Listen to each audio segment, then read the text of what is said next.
बिस्मिल्लाहिर्रहमानिर्रहीम। अस्सलामुअलैकुम नादरीन, हमारी सीधे आयो HBS न्यूज़ चंबड़ रिपोर्ट हादी बशकुल्ला गारी। चंबड़ बकिरानी सब डिवीज़न में चाकर शाख जी वाटर कोर्स 3R जी पुछड़ी जी आबादगारन जो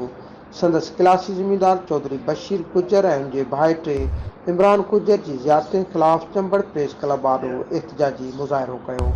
ऐं धरणो हयो। उन मौके ते मुज़ाहिरीन चौधरी आरिफ आराई, चौधरी अब्दुल रज़ाक, मोहम्मद इमरान, शमसुद्दीन आराई ऐं ॿियनि दाहींदे ॿुधायो आहे त असांजा क्लासी ज़िम्मेदार चौधरी बशीर गुजर, संदसि पुटु circle officer anti corruption Kashif गुजर गुज़िरियल 6 महीननि खां असां सां नाइंसाफ़ियूं कंदा अचनि पिया, जॾहिं त उन्हनि जी ज़मीननि जो पाणी ज़वर शाख जी वाटर कोर्स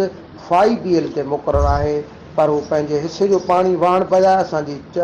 चाकर जी शाख जे वाटर कोर्स 3R तां गैर क़ानूनी पाणी वहण जी कोशिश करे रहिया आहिनि। असांजे हक़नि ते धाणो हणी रहिया आहिनि, जंहिं ते असांजे रोकण जे बाअसर वॾेरे बशीर गुजर ऐं काशिफ गुजर इरीगेशन SE शोएब समूह सां गॾिजी असांजी वाटर मां ज़बरदस्ती गैर क़ानूनी वाटर कोर्स जी कढी असांजे हिसे जो पाणी